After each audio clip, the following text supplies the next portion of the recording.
अभ्यास 5051। 100 शब्द प्रति मिनट। यस। महोदय, कौमा, योजना पर वाद विवाद सच्चे अर्थ में एक राष्ट्रीय विचार विमर्श का अवसर है और मुझे प्रसन्नता है कि सदस्यों ने इसे गंभीरतापूर्वक लिया है, हालांकि इसकी आलोचना भी बहुत हुई है, ऐसी आलोचना सुनने के हम अभ्यस्त हो चुके हैं,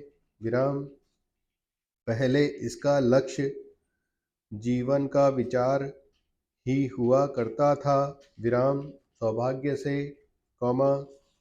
वह बात अब नहीं रह गई है, और हम विकास की ऐसी सीढ़ी पर पहुंच चुके हैं जब मुझे आशा है कि सभी दल योजना के विचार का अनुमोदन करते हैं, कुछ ने योजना के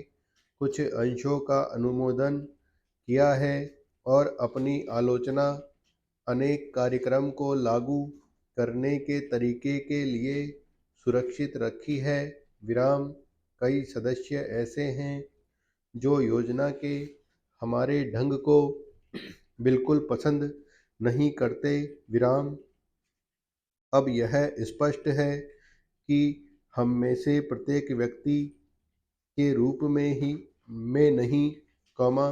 बल्कि दल के प्रतिनिधि के रूप में कुछ विचारों के पक्ष में हैं और कार्य संचालन के किन्हीं विशेष तरीकों को पसंद करते हैं, हमने पर्याप्त विचार विमर्श और सोचने समझने के बाद यह निश्चय किया कि हमें किस प्रकार का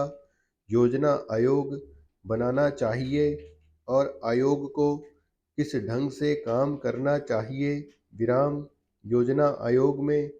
निर्दलीय, स्वतंत्र विचारों वाले और गैर राजनीतिक विशेषज्ञ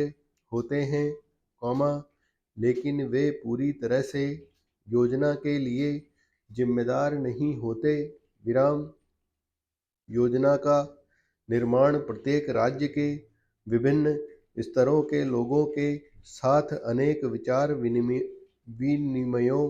के आधार पर होता है और अंततः उसे अंतिम रूप देने के लिए राष्ट्रीय विकास परिषद में प्रस्तुत किया जाता है, जिसके अंतर्गत सभी मुख्यमंत्री होते हैं, जिनमें प्रत्येक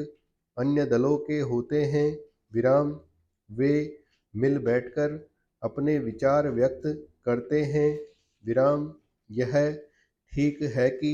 इन बैठकों में मतभेद भी होता है, जो सामान्यतः योजना के तरीकों को लेकर नहीं, बल्कि अधिकांशतः इस पर होता है कि किस राज्य को कितना पैसा मिलना चाहिए, हम जानते हैं कि हमारा कोई भी